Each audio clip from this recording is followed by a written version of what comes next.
Welcome to Shelf Help. Today we're speaking with Corey Dickinson, VP of Marketing at Wilding Brands, craft beverage portfolio that's been making a lot of waves lately, building a pretty premier craft beverage platform with leading brands like Denver Beer Co. Went there many times when I lived in Denver. Great Divide, Upslope, know them very well. I think prior to Wilding, I think Corey spent like 10 years or so building Denver Beer Co.'s marketing function. I think a good chunk of time at Community Beer Co. Down in Dallas as well. Long story short, Corey knows the craft beverage world very well, as good as anyone. Corey, welcome. Thanks, Adam. It's good to be here. And I appreciate the lengthy intro. I certainly don't know if I qualify as knowing better than most, in terms of the craft beer industry, but I have certainly spent a good chunk of my professional life in the industry, and that's an industry that I still have so much love for. So Wilding Brands, yeah, sort of it's a new platform, and it's not necessarily consumer facing, and we're kind of intentional about that for a few reasons. But we came together. This was sort of in the works for a while, actually, but officially came together in the fall of 2024. The origin is, kind of goes back about 15 years almost. Charlie Berger, the founder of Denver Beer Company, Eric Foster, founder of Ciders, and Brad Lincoln, founder of Funkwerks out in Fort Collins. They were all kind of coming up in the beverage industry around that same time. Charlie was working on Denver Beer Company and the launch of that brand, and Foster was working on Ciders, and Brad had Funkwerks in its kind of fledgling stage out in Fort Collins. And they were friends, they just and so they kind of confided in each other in terms of business strategy and product development and that kind of thing, like very early on, and stayed in touch throughout the years. And and in the last decade or more, beverage has seen a lot of interesting changes. I think throughout these changes, decline and growth, and shifts in trends and whatnot. They sort of always bounced ideas off of each other, like, hey, how are things for you? What's going on here? What does next year look like for you? And at some point, it became clear that there was some opportunity here in Colorado to create sort of a new platform, bringing together strategically beverage producers to sort of, I guess, deal with some of the headwinds that we're facing, but also create some solutions for some of our, wholesale partners, from some of our account partners, retail partners, and create some new opportunities for innovation, and not just liquid innovation, but brand strategy innovation and that sort of thing. And so the idea was that we wanted to be deep in Colorado. This is our backyard, and it's a big market here, for sure. Colorado is a big craft market, and we wanted to create some opportunities to stabilize some of our brands, create some new opportunities. And so through the last year and a few months ish, we've gone through a series of mergers and acquisitions, and I think publicly it was like, what is going on? But these were, I think it's important to understand that, like, in any state and in any industry, really, particularly craft, like, we're all pretty close knit. It's not like one day we made a phone call and it was like, hey, so we want to. No, it was a lot of collaboration and a lot of conversation with friends and industry partners about where their businesses was at, where they wanted it to go, what the next 1, 5, 10 years looked like. And it became pretty apparent that there was an opportunity to expand a platform. And so, yeah, throughout the course of last year, Great Divide joined in April, Station 26, which is a smaller craft brewery in kind of Northeast Denver that is well known for Juicy Banger IPA and Tangerine Cream and 303 Lager. Those are their 3 pretty high performing SKUs that are, like, you can find them in almost anywhere in Denver. And they're in an old firehouse. It's a very cool brand. And then as we move through the year, Upslope in Boulder as well. And so, these partnerships and acquisitions, for the most part, like, allowed us to create a pretty diverse portfolio and then kind of like strategically position brands within each kind of area to play to their strengths and to leverage relationships and successes that they've seen over the years to create successes for other brands that are within our portfolio, to take a hard look at what hadn't been working, and say, okay, well, this has not been working. Let's change that, because we know that, we can take lessons that we've learned to cumulatively and apply them to underperforming products or brands, whatever that may be. So Wilding is not just it's a platform of all of these beverage companies. We also have a couple of restaurants as well. But it's also a platform for all of the people that have come from all of these brands. And so, it's kind of cool for me in particular. And I know for most of the other department heads from sales and production and retail too, retail meaning like our brick and mortar locations. And I get to work with people that came from Great Divide and from Upslope and Station and Denver Beer Company and Howdy Beer and Stem Ciders. And so you get this amazingly creative set of people that have a lot of expertise in different areas and create some really interesting opportunities for us to grow. So that's Wilding in a nutshell, I guess. That's perfect. Yeah, yeah. I'm totally blanking on the name, but like is it called Bev Boost? The technology I think like the founder created, where you crack open the can and it has like the hops that hop in. Is that something you working with on a day-to-day basis or whatnot? But anyways, that sounded super Right into it, dude. Yeah. So Hop Boosted was an innovation that came from Upslope in the fall of last year. They launched that in I want to say October of 25. That's sort of their like lead fall innovation at the chain level. And the conceptually, that product and that application is super right. So the idea is that you have a widget inside of a can. So similar to if you're familiar with like nitrogenated Guinness in a can, right? Like nitro Guinness.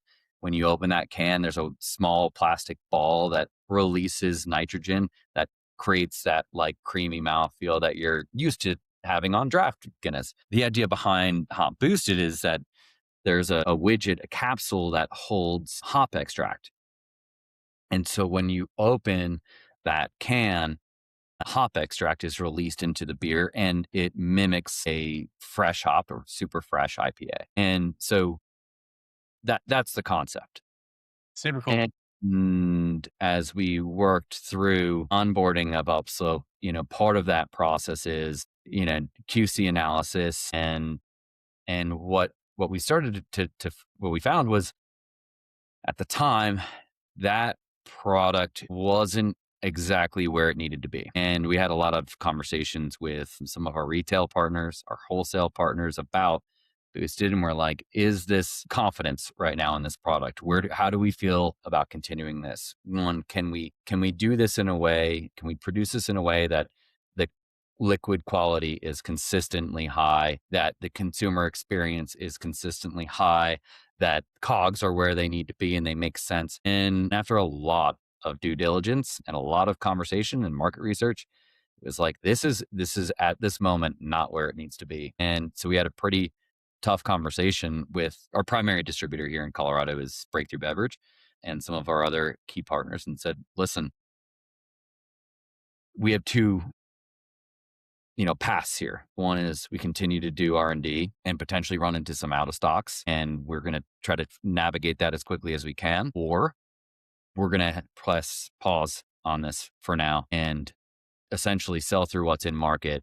And that will be the end of it for now, until we feel that we can relaunch this in a way that is, kind of lives up to the concept. Like, and so it's kind of unanimous that it was like, don't get us, put the brand in a situation where you're not going to be able to do it diligence and you're not going to be able to fulfill demand. So we put it on pause, and it's a hard decision, but sometimes like that's just part of business. But I, from a marketing standpoint, I love the concept, and I do hope that it's something that we can produce at one point. I really do. So we'll see if we Super come cool back. technology. Super cool. Yeah. Yeah. I guess taking a step back and maybe Upslope is a good example. But I was kind of curious in terms of got a fair amount of brands in the portfolio at this point. I'm not sure if some of them felt like they needed I don't know if reorganization is the right word, but I guess my question was like, do you have kind of like a typical or like standardized kind of, I don't know, revitalize the brand playbook when you kind of loop them in? Is there kind of like a typical kind of like 30, 60, 90 day plan to kind of get them integrated specifically in your world and kind of the marketing world? Brand integrations, yes. But in terms of our approach to like, evaluating opportunities and where these brands might go, no, I don't, there's not like a standardized plan there because I think that every single brand that we have in our portfolio requires individual attention and understanding of like not just the history and the persona and the culture behind of these brands, but the audience. And so it's not a one size fits all. Like here's the playbook for Upslope or Great Divide moving forward. Integration is a different thing. Integration is like way more systematic, right? In terms of Yeah. marketing and sales and production efforts. And so ramp up of production, tank space and packaging, transitions to packaging die lines and all those things to fit our equipment. And that's all pretty standardized. And, marketing is sort of similar in terms of like transitioning digital channels and, and cadence of communications on, social and email and all that stuff. That is, that's a systematic approach for sure. Yeah. And we do have a little bit of a playbook. I love to say it's perfect, but look, it's just not. It's not. Some of the it's, yeah, some of these brands have been around for a really long time, right? Like Great Divide is 32 years old. Yeah. They've accumulated a lot of things, whether it's physical things or digital things, and you're like, so you have to sort through a lot of that and figure out like, hey, so where does this live and how does this work? And but in terms of strategic like positioning, yeah, we talked through some positioning and I think understanding like foundational like evergreen products and audiences and what absolutely like we need to ensure we don't, excuse my language, fuck up. Yeah. And then taking a hard look at like what isn't working right now, like what does need to change and what is the path forward and what does that path of change look like? Is it a small change? Is it bigger change? Is this a 30-day, 60-day, 90-day thing, or is this like a 1 year, 2 year, 3 year thing? And so, yeah, every brand, I think, within our own portfolio has certainly its own strengths that have. It's been amazing to get to work with some of these like legacy products and brands that have such an amazing brand loyalty and consumer base, and that's been fantastic. And it's been great to say, well, what could this look like in the next year or two, and where does this play? And so in some ways we've got a good foundation of a plan, and then and when you start looking further out, like into the next 2027, 2028 and beyond, then it becomes a little bit more high level and like, can we, what could this potentially move to or change to, and that's the sort of thing. But I think generally there are a few exceptions with some brand products, I should say, not brands, but we try to onboard and hopefully have these brands operating in a very similar way so there aren't interruptions in production, marketing, and sales channels. And then once we've got sort of baseline ops, we can start really planning that roadmap of what does the next year or two or three look like. Yeah. On that topic, are you, I'm sure initially they're pretty decentralized, but over time, are you like, in terms of what the org looks like right now with that many brands in the portfolio, are you like running, do you have like separate, totally separate and kind of siloed marketing teams for each brand? Or is it like a centralized function where there's like, marketing director that covers multiple brands? Or maybe the best way to put it is like, what does the marketing org structure look like from the top down wilding down to across all the brands in the portfolio? Yeah, it's a good question. It's something where we started one way and we realized that 6 months in, that structure wasn't going to work. We started with individual, maybe not individual brands having their own brand manager, but certainly like groups of brands, depending on size and application and opportunity and market, where we had multiple brand managers overseeing multiple brands. And that what I came to understand and my team came to understand was that like that wasn't leveraging the benefit of like wilding as a portfolio, right? Because then you have people that are working and almost sort of independent of each other on specific goals for specific brands. And so I think my team kind of came together and I mean, I led this, but I let my team make the final kind of call like, hey, does this structure work? What if we changed it? What could it look like? And so, got buy-in from all of our brand managers. Yeah, we shouldn't have a brand manager that's specifically working on Denver Beer Company and specifically working on Great Divide and specifically working on Howdy Beer and specifically working on STEM because at some point they all end up working on the same things in some way, right? So the way that we siloed this was then sort of like wholesale brand manager, marketing manager, right? So somebody who is really the catalyst between sales, wholesale operations, and our marketing team. So go to market strategy, that sort of thing, product development, and then we've got a silo for retail marketing manager. So that's the person that is the catalyst for marketing efforts to our brick and mortar locations, right? So driving people to our tap rooms and our restaurants and supporting our operators with marketing efforts, events and programs and that sort of thing. And then partnerships. And partnerships are, bigger events and festivals and sponsorships and that sort of thing. So we ended up kind of siloing it into those three channels. And That that makes way, total sense. yeah, well, like looking back on it, it's like, oh yeah, why didn't we just do that to start? But I guess, it's one of those examples of like, you don't know it doesn't work until you do it. And then you realize, yeah, that doesn't work. But it's great because what it does is it gives, I think one of the challenges when you go through these, like the series of mergers and acquisitions, I mean, we went through 4 mergers and acquisitions in 1 year, which is a lot.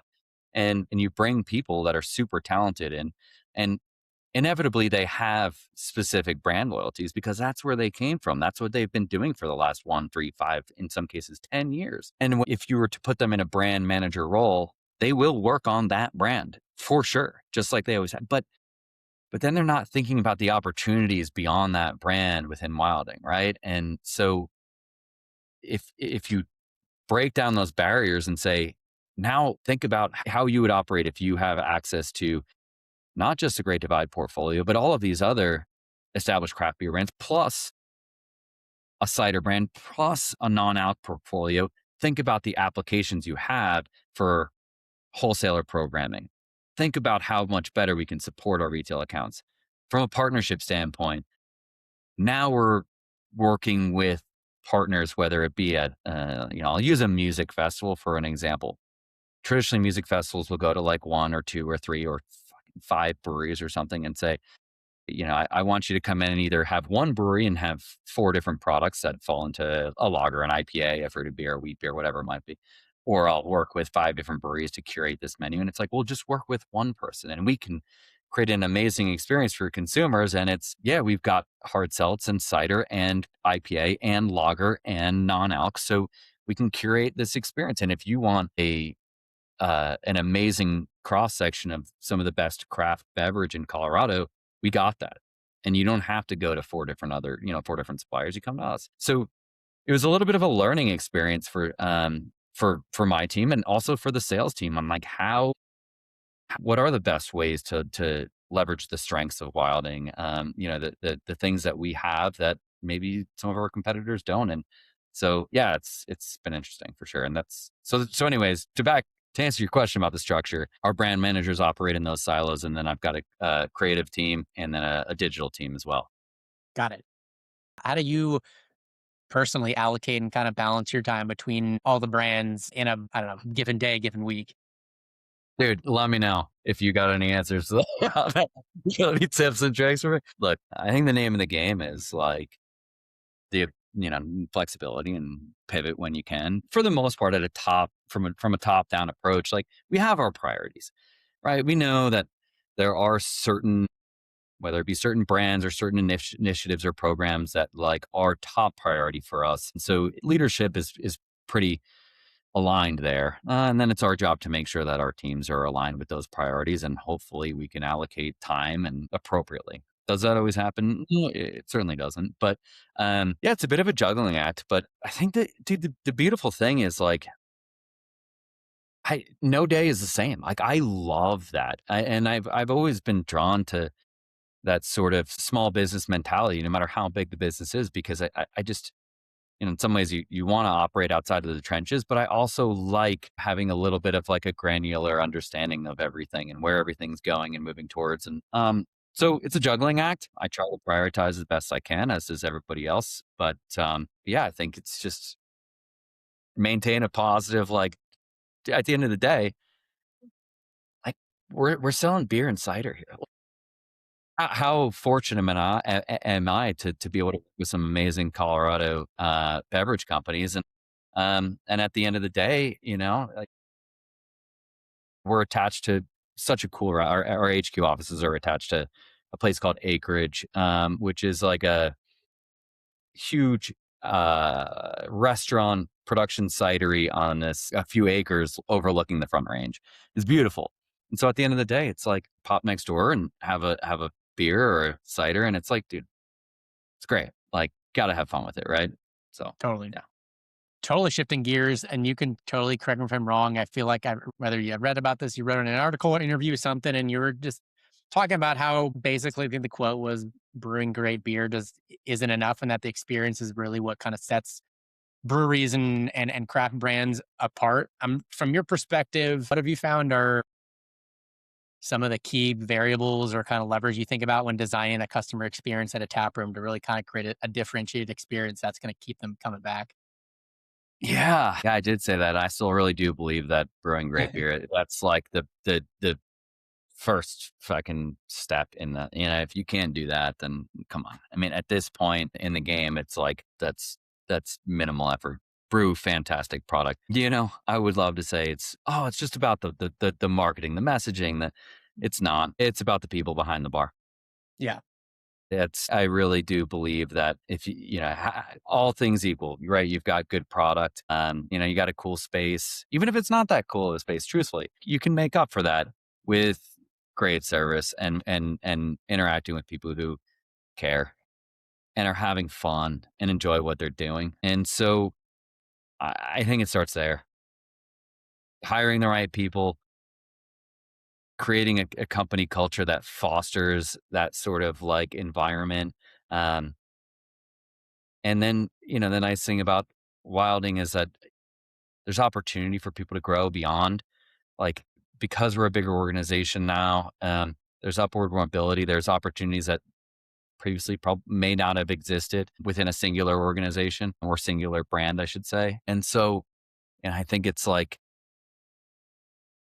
putting people in a position to have fun and succeed. And then if they want to, if they're interested in learning more and developing professionally, it's like, yeah, that opportunity is here. Whether you want to learn more about a different brand that's within our portfolio, or you want to consider management or working more into sales or marketing or production. We have a lot of folks that have done that even in the last year and said, I've been here for the last 2 years, love it, but like I would want to learn more about production brewing and I want to be involved in that. And so we've got salespeople that have moved into production. We've got production people that have moved into front of house. Yeah, and I think it comes down to the people, dude. It really does. I had another guy on the podcast with a lot of years in the bev alc space as well, and he said something that just resonated with me. He said, like, I think he said something along the lines of, the bev alc distro space has become just like the NBA in terms of it's turned into a players league, meaning just kind of the big conglomerates going to set the priorities for the distributors, command all the attention, not leaving the smaller brands to kind of fend for themselves. And from a selling perspective, merchandising perspective, and basically, um, they're basically just kind of logistics arm, and the smaller brands have to do everything themselves. I'm curious, would you kind of agree with that? And kind of what's your take on the distributor landscape today, and maybe how it's changed over the past, I don't know, 5, 10 years or so? Yeah, it's an interesting parallel, and I can totally understand that sort of analogy, no doubt about it. And in some ways, that is a symptom that led to wilding, right? Like I think in some ways that is our answer to that, Yeah, where totally. as a standalone singular brand, it is extremely competitive. Wholesalers can be drawn to, especially in this environment, taking lower risks, which generally means working with larger companies with, proven sales records and proven products and a lot more resources. And so, and craft is funny. I'm going to kind of like back up a little bit here, but the perception of like what is big, in the craft beer industry. What is a big company? What is this, And so in some ways, depending on the audience, it's like, well, Wilding is a really big company. And it's so not. It is so not a big company. But relative to each independent brand, we're a big company. But um so yeah, I think that with Wilding, our hope is the majority of our brands are distributor aligned with a craft centric distributor, Breakthrough Beverage here in Colorado. And our hope is that as a portfolio, we can create more opportunity and more of more opportunity for breakthrough beverage, right? Where we can say, here's the highest quality product, the most competitive price, and we've got a consolidated marketing and sales team to support you in your efforts. Here is our priorities, and they have our attention because it's no longer one brand. We've got several that now are inevitably are a focus of theirs for sure. So it strengthens the partnership, no doubt about it. As a smaller indie brand, I think, yeah, in some ways, when you look at a cold set, I mean, we're specifically speaking about like off-prem right now, but you can't have 1,000 IPAs on a shelf True. Yeah. because that's doing a disservice to the consumer. At some point, it sort of is, because what will happen is, it's a disservice to the retail account because they've got all this shit that like maybe it pulls, maybe it doesn't. And at some point, if the product isn't pulling, then it's out of code. And then that consumer purchases that and it's not what they were hoping it's going to be. And then they have a poor experience and a bad product and then yada, yada, yada, yada. And so anyways, as a smaller brand, I think you have to become a little bit more strategic, a little bit more surgical, and also a little bit more, realistic with your goals.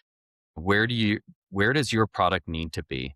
What is important to the success of your brand? Is it an off-premise account? If so, what type of account is best suited for your brand? Is it if you're a niche product, is it a smaller indie bottle shop that is going to do do service, for your brand and represent it well because a person behind the counter can speak to it because they're focused on those types of like niche brands. So I think like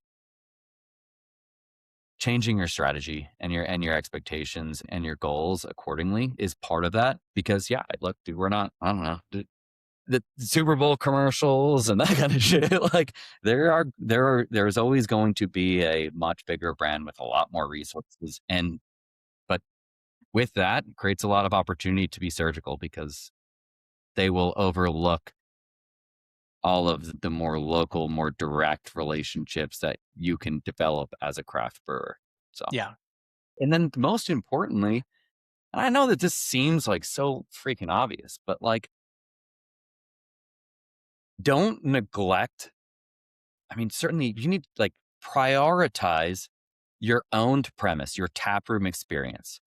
Like, if you are developing a strategy that in some ways takes focus off of that, I think that that's a pretty big mistake. I still think it rings true today as it did 5 years ago and 10 years ago and 20 years ago that like that firsthand experience is the most important thing for you. And it's your bread and butter. It's your highest margin product. Right. And so like, and that creates the most loyalty that you're going to be able to get. And so, yeah, I would always prioritize.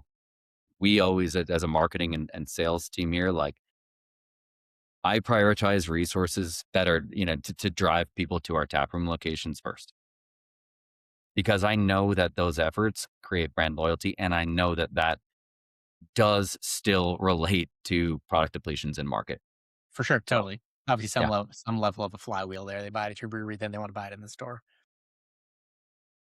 How are you guys at all thinking about the hemp THC beverage space?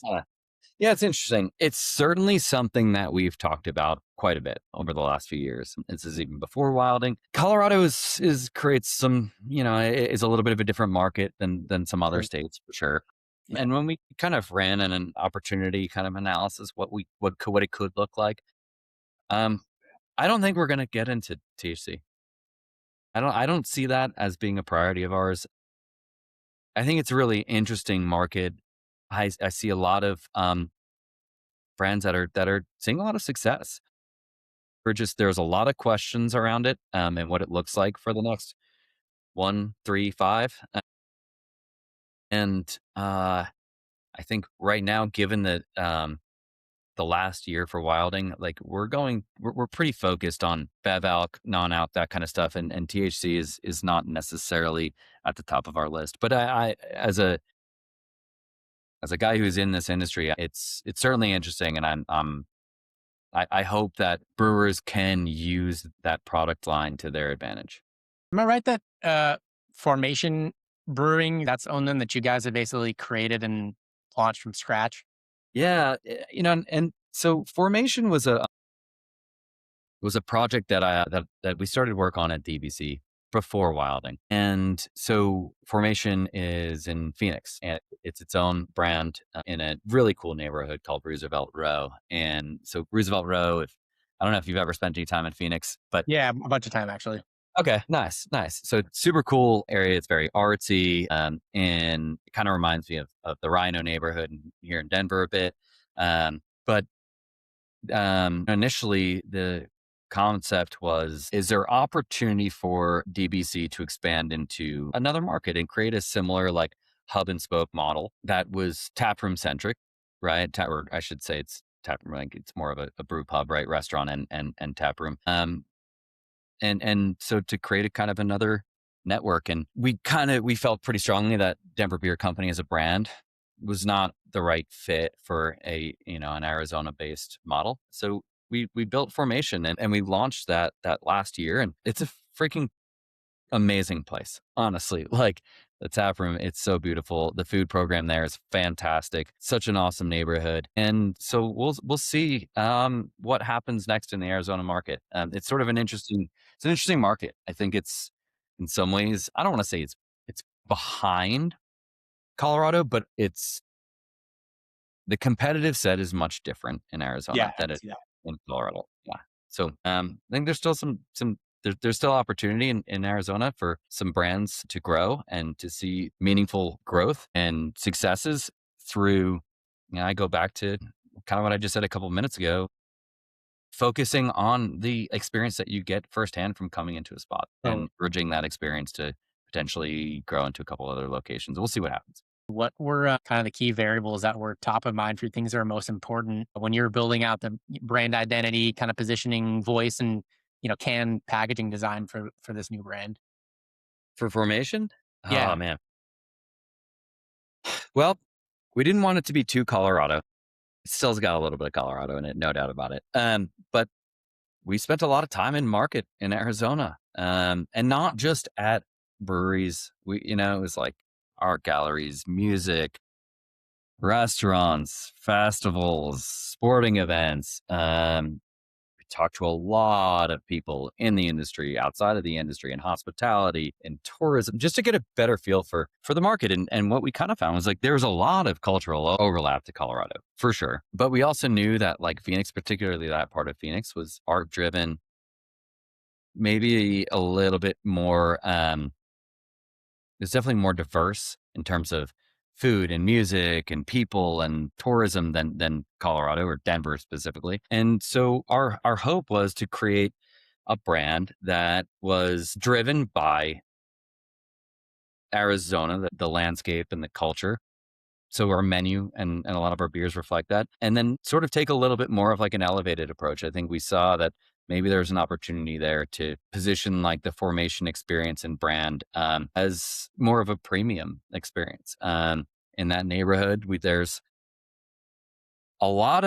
quite a few breweries, and none of them are kind of operating in that space. There's a lot of them that do a freaking great job, and it's a really cool neighborhood because you can kind of bounce around and check out a few different spots. And so our hope with Formation is that we create a unique experience that's not like, oh, this is like going to the other place down the street. It's certainly a standalone and it's unique. And so, yeah, I don't know if that answered your question. Thanks for the question for sure. I think you built the like the e-commerce platforms, I think at both Denver Beer Co. and Community Beer. And from I know, for a variety of reasons, like one, just kind of the weight of liquid is like, building a DTC and beverage is just kind of notoriously tricky and just making it work from a variety of reasons. Like what did you just find was kind of the key to building an actual kind of sustainable D2C channel in this craft beverage Okay. vertical? Well, so this is interesting. So we did not approach this from a liquid standpoint. Okay. That's our intention. So this is now there is a liquid application here, of course, but there are different regulations surrounding different liquids, particularly here in Colorado. So we can actually sell alc beer direct. Okay. We don't. Our e-com is solely non-alc product and cider. Cider is considered a wine. So we have D2C opportunities with those two liquids, and then it's merchandise and merchandise. So wearables, right? Like what we as we grew with DVC and we opened up new locations, we realized that like our merch program was one like every freaking brewery merchandise is like sort of an afterthought. It's like, oh yeah, we should have like t-shirts, of course, but it's not very intentional. And we realized like, dude, there's definitely like opportunity here if we're intentional with our merchandise. And then this is kind of before I joined DVC, but they created a model that was like not sustainable, meaning like they were managing fulfillment and warehousing and distribution of merchandise to 3 locations, and then we had 4 locations, then we had 5 locations, and now we have 10 brick and mortars. And so the whole driver actually behind ecom was to create a system like a 3PL system where we could fulfill customer orders and drive some rev from our consumers online, but also fulfill orders for our taproom brick and mortars. And so that is Got it. why we built our current ecom program. And it was That to makes sense. set the stage for additional brands, additional locations, and to create a program that was easier for our operators to work with and keep their stores stocked with merchandise and that sort of thing. So yeah. That makes a lot of sense. That connects the dots for me much more. Yeah. Yeah, Corey, this has been awesome. I know we jumped around a bunch of stuff, but this is super fun, super interesting. What's the best place for like, people to follow along with you? And then I know Wilding isn't really customer facing, so I don't know if you want to, shout out any brands out there. What do you want people to follow along in from the brand side? You know, yeah. So wilding is in public, right? Because truthfully, like as a consumer, why should you give a Totally. shit Why about do you care? that? Right. Yeah. Like really, it's about the individual brands, and that's the hope. Like I don't B2B, yeah, that makes sense, right? Like wilding, there's value there and there are wholesaler relationships. But I don't know. What do we have coming up? Do we got a lot of things in the works? But I would say, for a shameless pitch, all right, so what's Yeah. coming up? Like if you're local to the Front Range or Denver area specifically, DVC's got this event coming up. I know this is like not exactly what you were looking for. No, this is great. I'll take anything. Dude, It's cool. DVC every year, beer, bacon, coffee. Okay, we do this event. It's unlimited beer, bacon, and coffee, and like that's just the premise. That's it. It's Sounds very awesome. simple. But it's like we work with local coffee purveyors, we work with like a local food purveyor, and we do all these like breakfast themed beers, and we've got like crossword puzzles, we've got a bacon eating contest. Like it's just a fucking fun event. So that's what's coming up with DVC. But Upslope has a lot of cool stuff on the horizon as well. Great Divide, it's Stout Month. Yeti is one of the best imperial stouts here in Colorado. So I would say like check out all of our brands because and if you're looking to like, stay in touch with like Wilding and what we're doing from from a portfolio standpoint, then, I think like LinkedIn is always a good kind of like thing. You can always check that out. But, yeah, outside of like some industry rags, you're not going to hear much about Wilding. I don't. So Cool. yeah. We'll highlight some of these the new events and products and stuff for sure. Yeah. Awesome, man. Corey, this has been great. Really appreciate the time. I think that's the pod. Yeah, man. Really good chatting. Stay in touch. Let me know if you're in Phoenix and definitely let me know next time you're back out here in Colorado.